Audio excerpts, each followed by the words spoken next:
Sao Paulo is the largest city in South America, and race fans have been waiting for a year to welcome back the Eyes on IndyCar series. Today, it's the pt1 Sao Paulo Indy 300.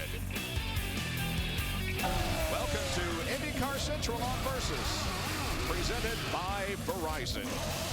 26 drivers will challenge the 11-turn, 2.5-mile street course, completely repaved since last year, but they will also have to deal with, as you can see, some rain. It has started to rain just in the past few minutes. I'm Bob Jenkins, along with Wally Dallenbach, Jan Beekes, and Robin Miller. Kevin Lee is down on pit lane. Here's a recap of what happened last year when we had wrecks, rain, and the beginning of a big year for Will Power. And Kevin Lee will talk to him in an interview that we taped before the rain came. Dario Franchitti will lead the way into turn number one. Oh, we have a spin, and we have a car one on top of the other. Oh! It's Alex Tagliani and Tony Kanaan. Heavy rain falling on the streets of Sao Paulo. And there is the red flag. There is the command, and so here we go once again. These people that are on the slicks are having no problem. Oh, the colors are now! Mira's gonna miss the corner. Excuse me, playing through. Brian Briscoe has taken the lead. Here comes Ryan Hunter-Reay back. Oh, Briscoe's wide. Oh, he's in the tires. Briscoe missed the corner. Will Power will look to the inside of Hunter-Reay and try to get the lead, and he will. This is the comeback story. Will Power wins over Ryan Hunter-Reay and Vitor Meira. And last year's win here jump-started Will Power's season. It was his first as a full-time driver for Team Penske and his first back after a horrific crash at Infineon the year before. This year, you've won the pole every race. You could have won each time. You've won once. What needs to happen today? Stay out of trouble. You know, I think today's going to be quite mixed up. I mean, obviously you people can't see up there, but it's looking pretty nasty, so we're going to have some rain. That's going to mix things up. It's going to be fun, but just hang in there, don't get taken out, and be there right at the end to fight it out, because you got that massive long straight, plenty of passing, and save your push to pass. Qualifying speeds were up almost 6 seconds. How much better is the track this year? Oh, man, I tell you, they've done a fantastic job. This is top standard. I mean, they've set the standard for street courses. I mean, it's like a smooth road course. It's awesome. A lot of fun. Great to drive on. Have a good day. Thank you. Will Power won the pole yesterday. That was, by the way, the 200th in IndyCar racing for Team Penske. Bob? Will is second in points, 6 behind Dario Franchitti. And as you can see, Mike Conway, who was the winner 2 weeks ago at Long Beach, has moved to 5th in points. The entire top 10 separated by just 58. Dario Franchitti, as we mentioned, is currently the points leader. He finished 7th here last year, and Dario Franchitti will start 6th today, and hopefully we can get this race going in the next few minutes. The rain, it appears to be stopped, and so hopefully we'll get things going here in just a few moments. The car of Helio Castroneves being rolled to its pit position. He is currently 13th in points. More on his action-filled year today when we return to the Sao Paulo Indy 300. IndyCar Central on Versus is presented by Verizon, official wireless partner of the Eyes on IndyCar series.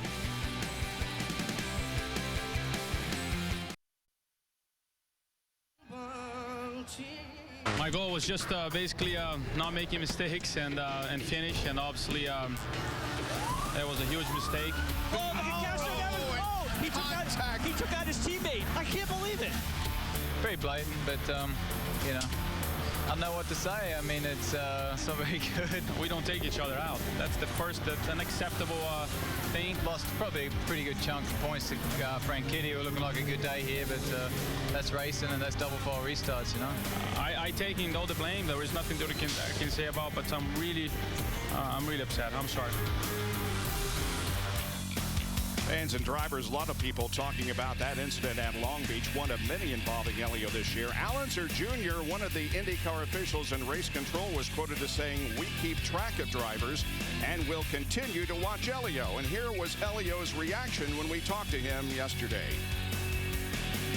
It's the beginning of the season that I certainly not want to have it, but unfortunately it happens, and we just got to turn the page and keep going. But it's not typical. So we gotta hopefully we're here in Brazil, get them some positive energy, and go out there and do our best. Here with Wally Dallenbach and Jan Beekes, and Wally, he says that he'll put it behind him, but can he really? No, not really. I mean, everybody makes mistakes as a driver, but Helio's been making a lot of mistakes. And I know as a driver, you sit there and go, you know what, I'm going to put it behind me. It's a new weekend. We're going to go out. It's not. He has got to go out and put together a good race, be clean, win the race, then it'll be behind him. But believe me, right now he's losing a lot of sleep over this because it's not usual for Helio to be running into people, but he's got a lot of people watching him, so no, it's not behind him just yet. One of the people that he ran into earlier was Justin Wilson, and when we arrived in Brazil, we saw this banner on the back of Justin Wilson's car indicating the number of times that Helio has had contact with another driver, and note at the bottom it says space available in this particular weekend. Now, we also talked with Justin Wilson about the officiating that's been going on, and this was his take. So, we just want to know what the rules are. If there's no rules, contact's allowed, that's fine with us. We'll go out there and race and bang wheels, but they tell us one thing and then they don't back it up. So that's, I think, why a lot of people are getting frustrated, fans, drivers, teams, and that frustration can be come out in many different ways. Robin Miller's a man never lost for words. We heard Justin talking about the officiating. What's your opinion? Bobby, the drivers want to see Brian Barnhart be not only consistent, but they want to see some real teeth in some of these rules. They want to see somebody like Castroneves get penalized a lot more for what he's doing than just a hand slap. Take, for instance, Wally Dallenbach, senior. 20 years, he was the Kart's chief steward, made a lot of tough decisions, lost some friends because of it. After the 1998 finale, he told Paul Tracy, you're going to miss the start of the 1999 season for your rough driving. Sent a message to everybody in the community, this guy means business. And I think that's what everybody wants to see Brian do. Don't just say, you went to the back and that was good enough. Make this guy miss a practice session. Take a red set of tires away. Or maybe just say you're not going to run the next race. Do something that's going to send a message and make people say, look, you're really serious about this. And I think it's worth taking a look at the rule in play. A competitor must not initiate or attempt to initiate avoidable contact that results in the interruption of another competitor's lap time or track position.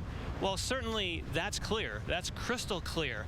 But there's another rule that says the senior official, in his discretion, may levy penalties. So therefore, even though that is concrete, the penalties are not. Senior official being Brian Barnhart, we had an opportunity, and I asked him this morning two things. What about Justin Wilson's comment that it's not consistent? He says, we feel we've been consistent because we've been levying penalties if there's avoidable contact, if someone is making an unsafe maneuver.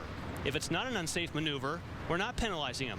Well, that's what got the drivers all so fired up to say, hang on a minute, so now you're trying to judge intent? That doesn't make sense. So I said, how do you answer to Justin Wilson? He says, well, those guys are fired up because their days were ruined and they were innocent victims. But in this sport, there's no way as officials we can give that back. Now, to Robin Miller's question, can the penalties be more severe? He says, well, they could. That's a completely separate issue, and maybe we need to look at that. All right, thanks, Jan, and thank you for joining us for IndyCar Central on Versus, presented by Verizon. We'll be back with more from Brazil in a moment. Drivers to your cars. Pilotos aos seus carros. Welcome back to Sao Paulo, and the command to start engines is just about to happen.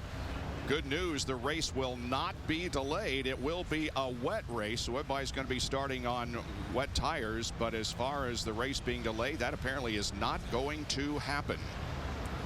E agora o presidente do grupo Bandeirantes de Comunicação vai dar o comando para que os pilotos liguem os seus motores. Drivers, start your engines. And there you have it. The command has been given, and the engines are fired up, ready to go here. It rained a lot, and there may be puddles in some areas of the racetrack, but it is okay to start the race on. They will go around 3 times before they get the green flag instead of 2. And Bob, you talked about it being declared a wet start. That means you're required by the rules. You have to start on the rain tires. Let's take a look at this 2.536 mile 11 turn street course. We've talked about how it's the largest city in South America, and there's 7 million vehicles that typically are in the city and run on these roads. But today, not the case. The streets of Sao Paulo, very unique in that 8 of these corners are down to first gear. But check out this back straightaway, the longest place, any place that the Indy cars run, almost a mile long, 180 miles an hour. Now, it's different than last year because remember, the Sambadrome straightaway last year was a little bit of a slippery dance floor, certainly for Ryan Briscoe. This is going in a straight line. He can't even keep it straight. It wasn't just Ryan Briscoe. Look at Tony Kanaan's on board. When they first got here, there was just no grip on this straightaway. Everything, woo, look out, baby, I'm on a slick track. And they therefore had to delay qualifying. Look at yesterday, though. The first time they hit the track, it had been pre-ground this year in the same way that you would grind an airport runway with radial grinding. Lots of grip for Vitor Meira, but look at the end here. There's a transition, a big bump for Scott Dixon, put him down the escape road overnight. They have ground that down and made it about 20% better, Wally. But you know what? With all that grinding, not going to matter right now because it's pretty slick because it's wet. But this back straightaway, this is a driver's dream right here. Like John said, it's almost a mile long. I mean, you are flying down this back stretch. What a great shot from Tony Kanaan here. About 93 passes for position last year at this race. And the great thing about this corner you're coming up on, it's very wide, it's very smooth. Turn 11 and shoots you back on the straightaway. It's a great place to overtake. As you see here from a shot from last year, there's a lot of room to do some outbraking, and we're going to see a ton of it today. A lot of good passing zones here at Sao Paulo, and wow, the fog and the cars are lifting a spray, and this is going to be interesting with the visibility problems at the start of the race. The cars, as you can see, are on track. That's the hardest thing about racing in the rain. I mean, Jan and I, we've done it. I love driving in the rain, but the hardest thing is seeing, and that's where you want to be up front. You get down that long back straightaway like we were just talking about, and the water that comes off the back of these cars just blinds the guys behind them. So you can imagine being about 7 or 8 rows back. It's going to be tough. Well, let's take a look at the Mothers Poly starting grid. As we have documented, Will Power won his 4th consecutive pole position yesterday to start the season. Ryan Hunter-Reay, who finished 2nd here last year, will start in 2nd position. Row number 2, Scott Dixon and Ryan Briscoe. The 3rd row has Graham Rahal and Dario Franchitti. And Graham Rahal has had a bounce in his step all weekend. He loved the car when it was unloaded off the trailer. He's been fast, but how will it perform in the wet? A couple of drivers who have had their meeting on track earlier this year. Elio Castroneves and Justin Wilson back in row number 4. In the 5th row, the winner 2 weekends ago, Mike Conway and Takuma Sato. Starting back in row number 6, it's James Hinchcliffe and Sebastian Bourdais. And how about James Hinchcliffe? He's been a breath of fresh air in this series. He stepped in the Newman Haas car. He's impressed everybody. I mean, this guy is a rookie, but you would think he's been running this series for years, so he is doing a great job. In the 7th row, Simona Di Silvestro and Vitor Meira, one of the hometown favorites. Marco Andretti and Oriol Servia will start in row number 8. Back in the 9th row, you find Danica Patrick and rookie Charlie Kimball. Row number 10, Rafael Matos and Alex Tagliani, a Brazilian and a Canadian. In the 11th row, Tony Kanaan and J.R. Hildebrand. The 12th row has Sebastian Saavedra and James Jakes, 2 rookies. And back in the last row, Anna Beatrice and E.J. Viso, who did not qualify yesterday, because he had a rather scary-looking incident, but they prepared the backup car, and he'll start in 26th position. And for this week's Sunoco pit strategy, of course, I calculated all these numbers in the dry. I just did a recalculation for the wet. That range will be 25 now to probably 30 laps if it stays this wet. Of course, what that does is that opens up those pit windows, gives you more opportunity to hit pit road, and because it's wet, it'll be a 2-hour timed race for a maximum. Kevin? Kyle Moyer calls the strategy for Ryan Hunter-Reay, who starts second. Well, with the wet conditions, the big question is, when do you go to the dries, assuming it doesn't rain anymore? So you really have to earn your money today. Well, I think it will rain again today. It's going to rain off and on, so who knows? I mean, we're just watching exactly where the track is, just like everybody at home on the TV. But I'll tell you, I mean, you're going to have to get to them pretty quick. I mean, the new asphalt's going to dry pretty quick.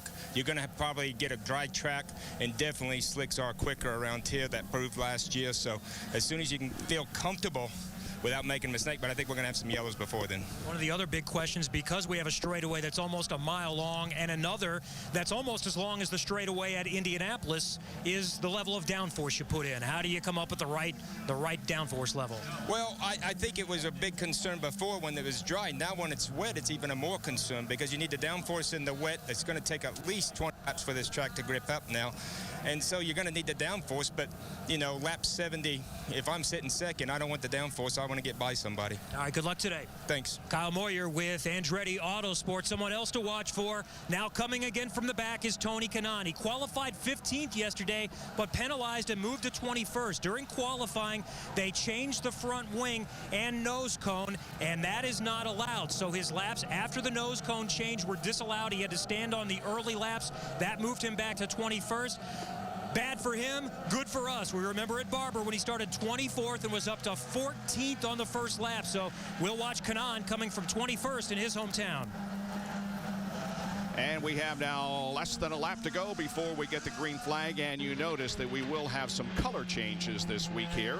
We go on with our onboard cameras, and here is looking out the back of J.R. Hildebrandt's car, the National Guard sponsored machine. Also, the car that we just spoke of in the, what we like to call Coyote Orange. It kind of reminds us of the colors that A.J. Foyt flew for many years. That's Tony Kanaan starting back in 21st position. Vitor Meira had a podium finish here last year, hoping to move up a couple of spots this year. He's driving the ABC Supply Company Special. Penske Logistics is the sponsor this week on Ryan Briscoe's car. And we also have onboard cameras with the two front row starters. That's Ryan Hunter-Reay, and there you see the pole sitter, Will Powers. And we get set to go. And yes, these cameras will face forward, but if they were right now, you wouldn't be able to see anything. That's why they're all out the back. They go through this complex of turns here that leads to the back straightaway. What do you think, guys?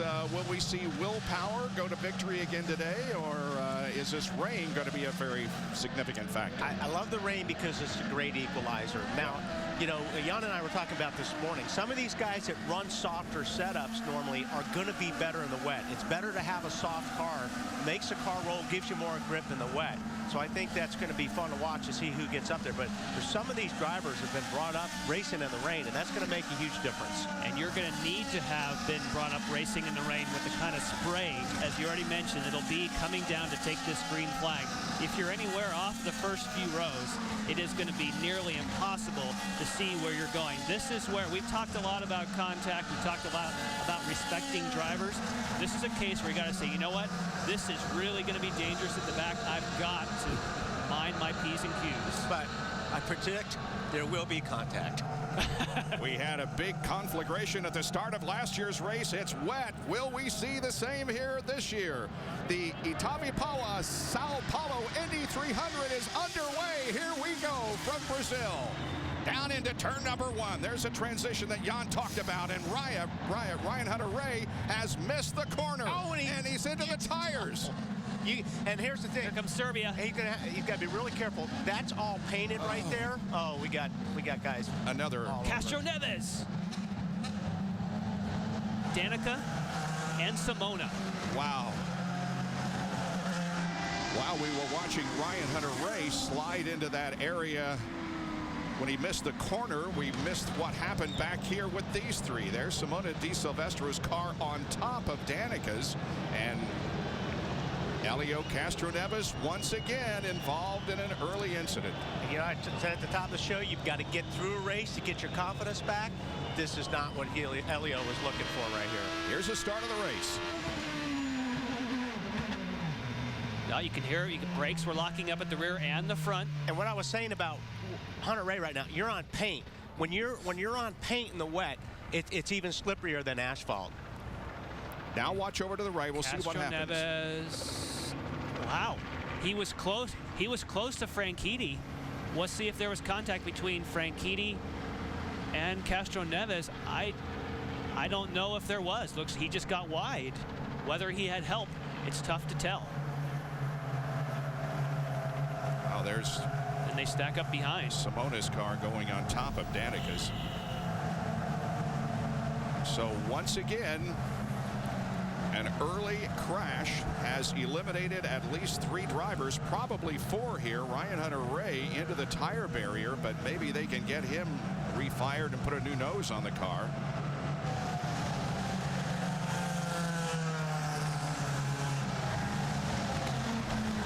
Never a dull moment, huh? Well, that 3 cars, Helio's car certainly looked like it hooked to the left really, really hard. It's just kind of a weird, it was kind of a weird look to just lose it, but. He was trying to go to the left of Franchitti. This is Kanaan. Kevin, what's going on with Kanaan? Well, he's climbed out. They have attached a front nose, but it does not look like they're going to try to repair it. And he's been holding his left wrist in hand. He immediately took the left glove off, and he's talking to Mark Johnson now. If he's injured, it does not appear to be serious. The main issue may be damage to the car. Oh, yeah, the front left suspension is all bent up. So, unfortunately, it looks like Tony Kanaan's day in his hometown is done before it barely starts. Yeah, you can see that on the left front, the wishbones, lots of damage there.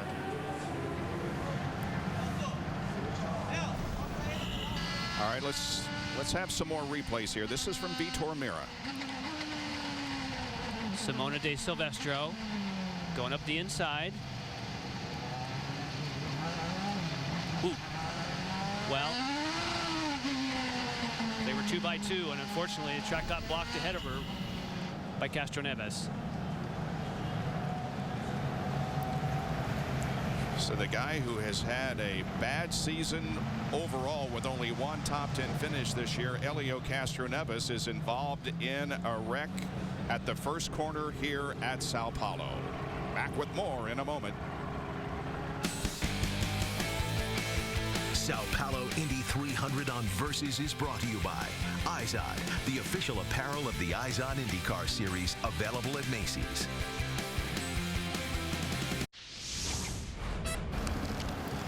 Under caution here at the Sao Paulo Indy 300 because of an incident involved on the very first lap.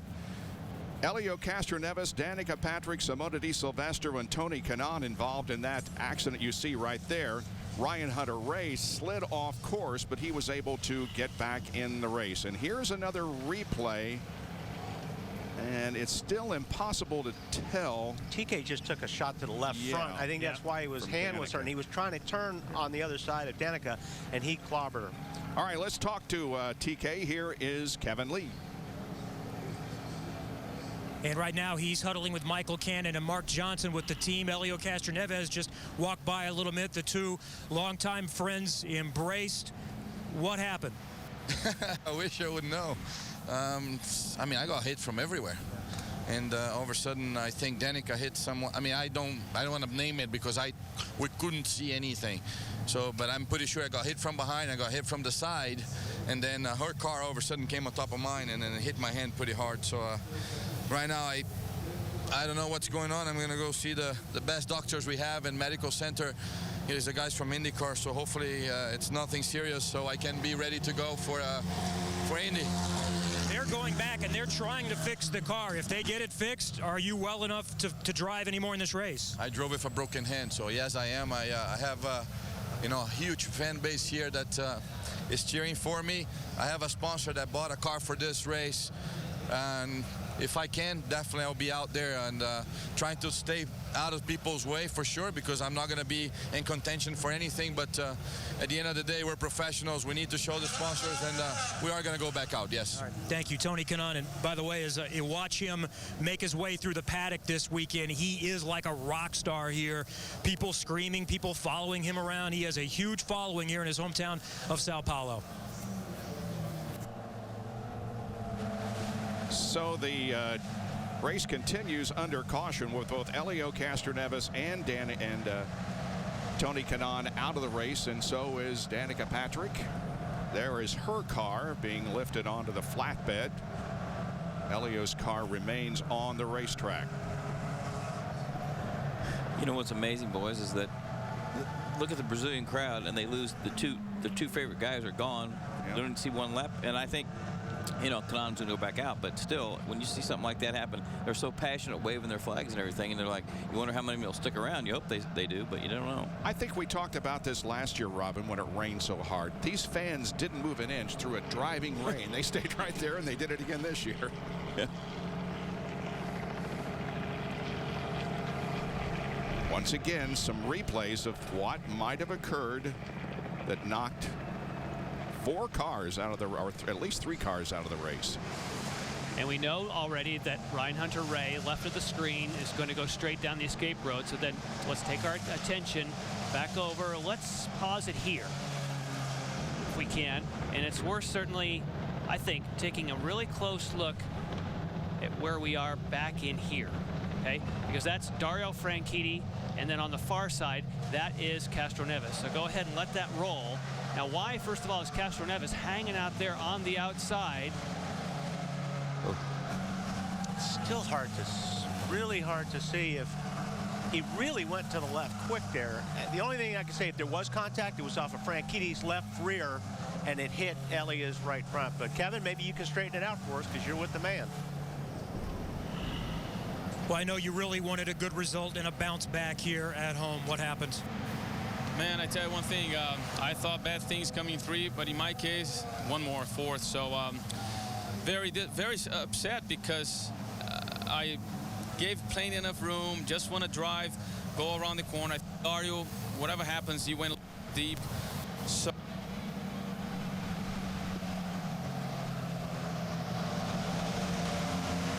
Wow. Unfortunately, in the throttle, his rear went sideways, and when it's sideways, it hit my right front, sent me straight to the wall. And I mean, there was not even, I mean, it was just a violent crash. And I probably helped him out, because I don't know if he would be sideways, but probably straight him out. So not even know if he bent the left rear suspension, but very sad. All our associates, you know, hopefully Indy, we definitely got to have our luck back, because it's just frustrating. that is Helio Castroneves, and on the replay we also saw that Danica Patrick came through the corner side by side on the outside of, I believe, Sebastian Saavedra, and that is the reason she ran into the back of Helio, and then Simona Di Silvestro also involved. You know, sometimes, Wally, when you're under, and you talked about this on the open, Castroneves is under such a microscope, not just from fans and the media and officials, but for himself. I mean, he's trying to break out of this stranglehold he's been in. And sometimes when you're tentative, you don't make wise choices. That's right. That's when you make mistakes a lot of times, is when you're trying to be cautious. But the thing about it is, even though I don't think that was Helio's fault whatsoever, because Franchitti got loose and he got into the right front, but it doesn't matter. When you've been in 3 situations already, anything that you're involved in, people are like, well, there goes Helio again, taking a bunch of cars out. And listen, you know, like I said, Helio is a world-class driver, and absolutely, as a driver, there's nobody that puts more pressure on a driver than a driver himself. You are the hardest critic on you. And like I said, this is very difficult for him, because he's never gone through anything like this in his career. We remain under caution here at Brazil. 2 of Brazil's favorite drivers, Helio Castroneves and Tony Kanaan, involved in an early incident in Sao Paulo.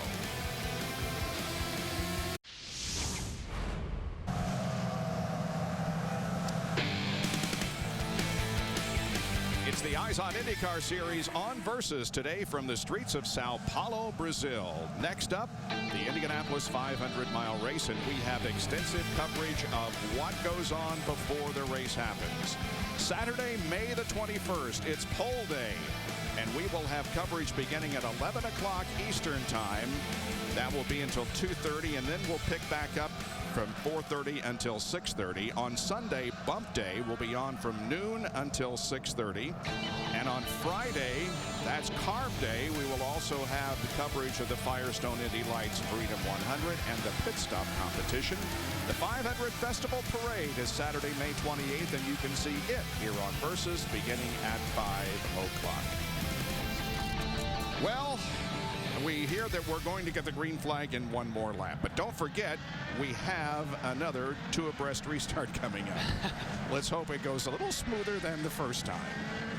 This is the 14th consecutive race, by the way, that Will Power has led on a street or road course. The streak started with his win at Edmonton in July of 2009. Wally, you're 1 for 1. You predicted contact. So how about on this restart? I believe there will be more contact and even more after that.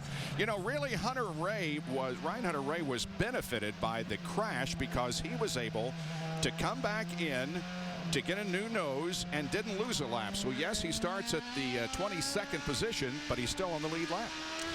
Yeah, I want to go back to something. You know, I'm a huge fan of these double file restarts, but maybe they should take an exception when it's wet. It's hard enough starting these races, you know, when it's dry, but when you're doing it in the wet.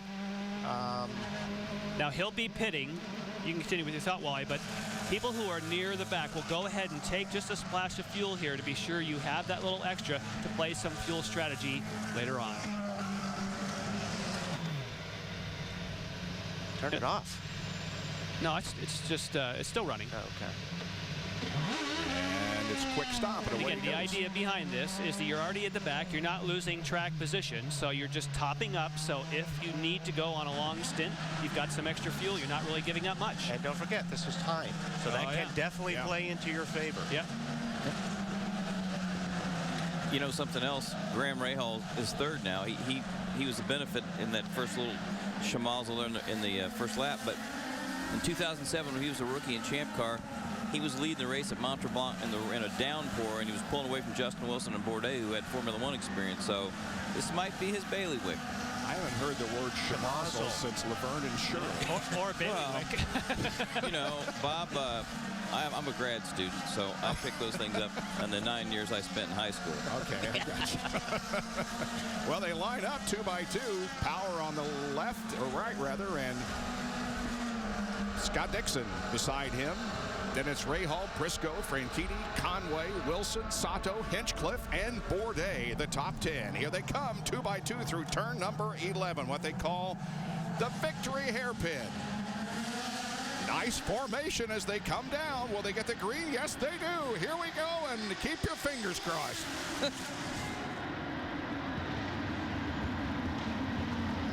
I think it looks good. Yeah, everybody's being a lot more careful this time. Oops, oh, no, Dixon. you're kidding me. Dixon is around. Oh, and another. Bourdais. Hinchcliffe. Wow. And a couple of other cars at the top of your screen. Justin Wilson and James Hinchcliffe. And there is also James. Boy, it is just incredible. Even with the rain tires, it's just really, really slippery out there.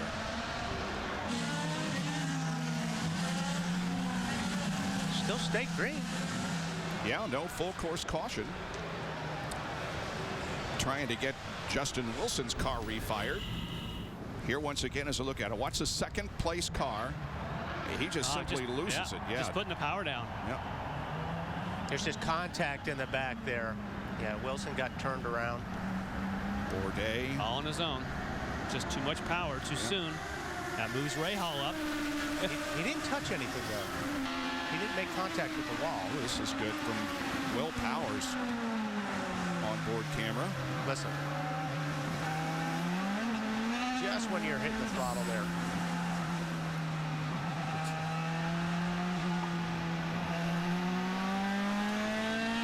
So Graham Rahal started 5th, but he is now 2nd. And we're seeing a lot of spray, but can't really find an image there. So they have stayed green. Yep. They've managed to move the cars out of the first set of S's. Now Graham Rahal has just gone straight.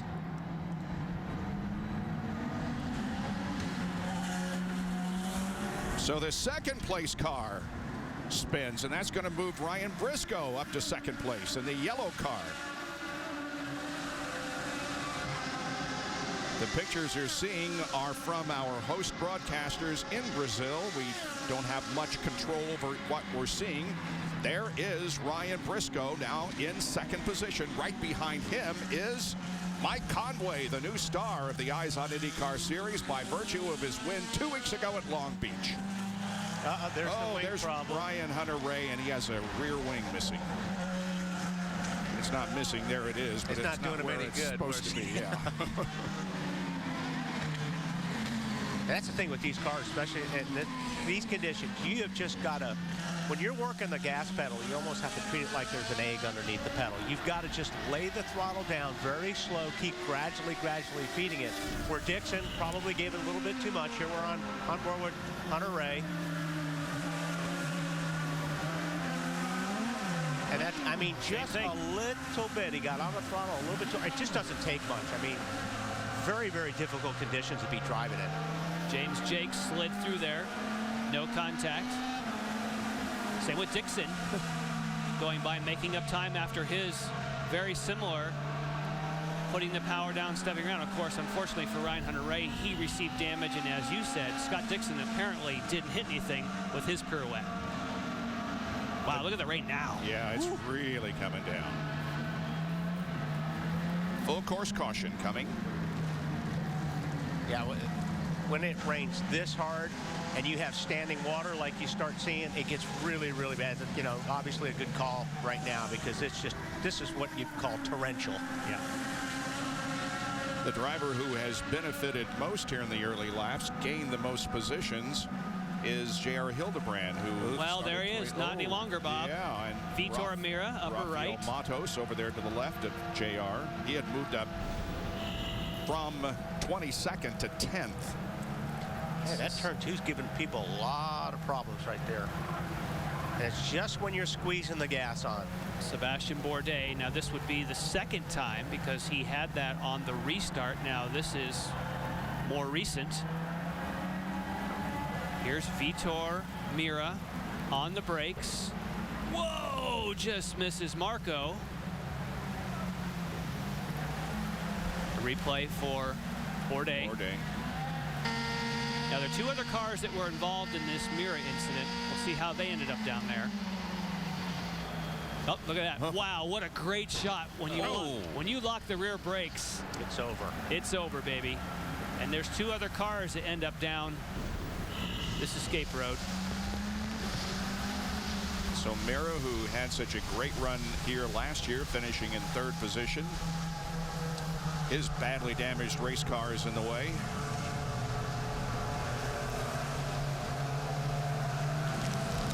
There is Alex Tagliani. Basically like driving on ice and not using your defroster. I mean, for somebody at home to figure, you know, trying to find out what it's like. Or the wipers. Or no wipers. Yeah, I mean, it's exactly. You cannot see, and everything is sliding around no matter what you do. You have to do everything in slow motion. The race has been stopped. Red flag. Just too much rain, conditions too bad to continue this fiasco.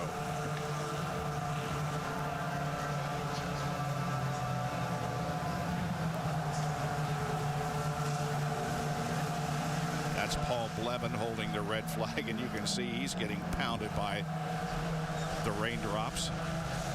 Track crews busy in a lot of areas of the racetrack getting wrecked vehicles out of the way.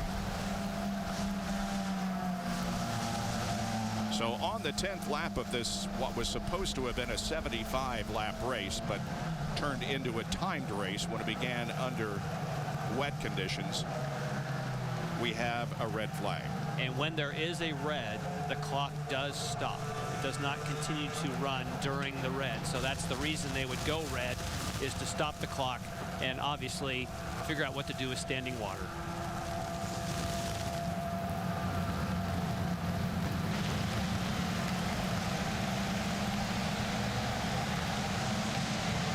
Well, Ryan Hunter-Reay, among the many drivers who had problems here in the early going. He's been involved in a couple of incidents in the early part of the Sao Paulo Indy 300.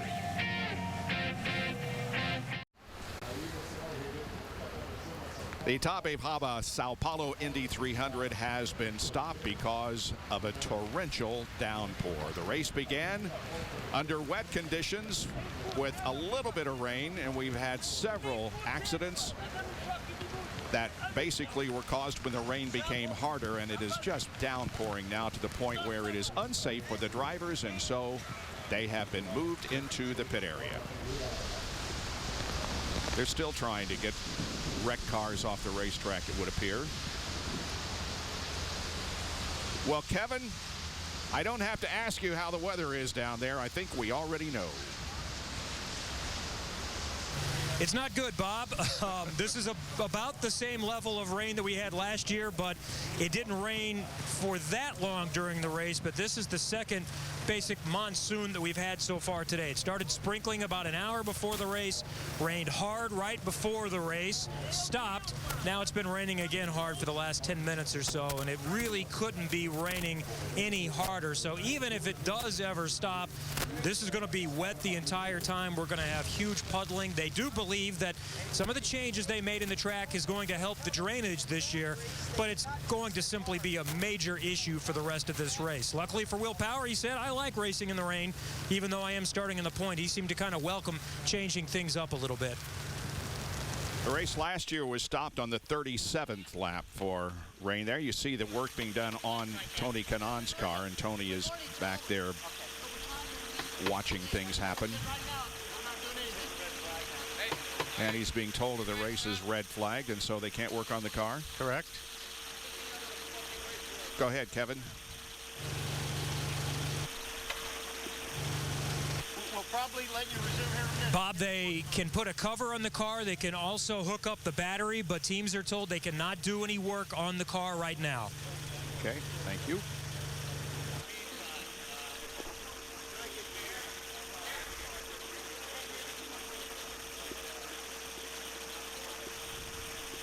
Rules are being explained to the crew members as they cease their work on the car that TK damaged in the first lap.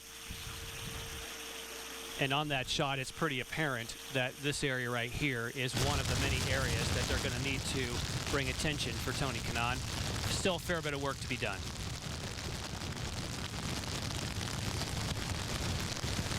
All right, let's go back to the original restart. The original start of the race. I want to again stop it and look at the Castro Neves situation. Let's stop it here and draw your attention to the two of these guys here. Now, Castro Neves stays to driver's left of Dario Franchitti. Let's let it play. And he talked about how when Franchitti got on the power, that pushed him into the wall. Now, the interesting thing as we see others taking avoiding action, if we go to the restart, it was a similar situation. Again, that caused a chain reaction. So, again, restart. Let's let them roll into where they're getting ready. Now, I want to keep an eye on Franchitti. So let's stop it here. And now this time, let's watch this. So here we have an identical situation to what Castro Neves was involved in. So what does Franchitti do? Does he stay there or does he get clear? And that was my question about why Castro Neves didn't get out of there. See, he drops back. He gets off of the power.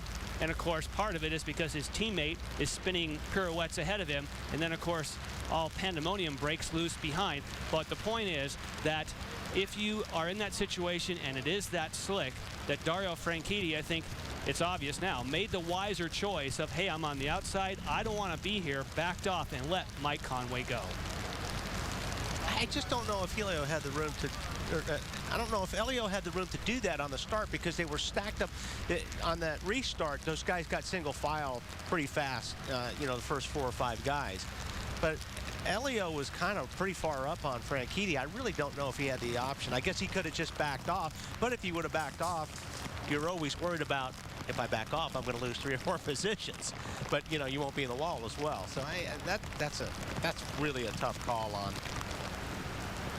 The rain is coming down in buckets.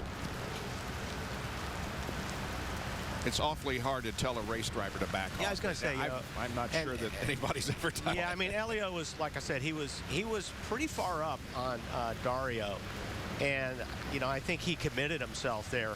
I believe Elio would have made it through the corner if Franchitti didn't bust loose and hit his right front and knock him into the wall. He didn't make a mistake. He stayed there, but Franchitti's the one who knocked him into the wall. Well, you can see that the stands are pretty much empty now, at least in areas that are not covered. All the crowd has moved back under cover and watching the incredible rain continue. Yesterday was a beautiful day here in Sao Paulo, but not so today, as the Sao Paulo Indy 300 has been red flagged. For the second year in a row, heavy rain falls on the Sao Paulo Indy 300 IZOD IndyCar Series race. 10 laps have been completed, and we are under a red flag. The conditions are just too bad for the race to continue. As you can see, there is heavy rain falling, and there's a lot of ponding on the racetrack itself, and so it's just not safe for the drivers. Many cars have slid off the track so far in this race, eliminating several of the top contenders, including Helio Castroneves and Tony Kanaan, 2 of Brazil's favorite race drivers. So we will do a little fill, as they say here in the business, and talk about how it's too bad that this race, which, as we know, is very, very popular in Brazil among the Brazilian fans, has had this rain 2 years in a row and put a damper on things. It's a great course. I mean, and we saw some great action yesterday in qualifying. And, you know, a little bit of water is fun to watch. And I think the racers like a little bit of rain. But in these conditions, there's nothing you can do. When you can't see and you have absolutely no grip, it's just carnage. So it's the right thing right now. And hopefully the rain will stop and we can get this thing going again. Yeah, and the technical side of that, the 2 issues that they have to deal with, of course, are the aquaplaning. And that is that when you have so much water that even the grooves and those Firestone Firehawks are just not going to dissipate the water. You ride up on top of it and you've got no hope of changing the direction of the car. And then, like you said, visibility. You know, visibility has certainly been a huge issue from the start, restart, and now it's crazy. What year was it that Indianapolis ended in such a downpour? 75. Yeah, 75. And people are sliding backwards through the short chute. Vukovic almost gets up in the infield and almost hits a cameraman. And of course, those were on slicks. Yeah. But, you know, we get letters. People say, "Well, they got rain tires. Why don't they run?" And you just explained it. There's a reason they can't run in this. There apparently will be a second race in Brazil next year in September of 2012, giving race fans in another city an opportunity to see the drivers and the stars of the IZOD IndyCar Series. That has not been officially announced yet, but word is that it probably will happen. So you pretty much just left the cat out of the bag on that one. Thank you. Hear it here first. Word is. Well, he phrased it right. If the check clears, because I think Cart still owed a bunch of money from the 90s and the late that decade just because they didn't get paid. But, you know, Wally said, we thought we heard some gunshots ring out. I think they just told the Brazilian fans it's a timed race. I don't think that went over well. It does look like this track is draining. I think, Jan, you were mentioning earlier that they did some work there. That's the biggest thing after rain like this. It's hard to get those puddles, that standing water off. But so far, a lot of this looks good. They may be able to get back to it pretty quick. And this isn't really atypical. I remember last year when they were trying to get this event together, Tony Kottman told me when they're trying to do the setup, they had 50 straight days of rain trying to get this together, which was why it was somewhat last year done, I wouldn't say haphazardly, but they didn't get the kind of paving done they wanted to. Now this year, they had time, got it done ahead of time with the asphalt that they were looking for. So if it stops raining, it'll drain. We should be good to go. Yeah, let's hope it ends very soon.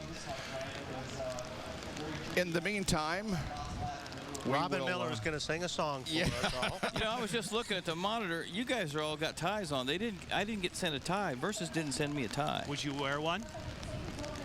Oh. There is something that happens during the month of May in Indianapolis that we will talk about when we return. The centennial celebration of the Indianapolis Motor Speedway and the running of the 500. More on that when we return.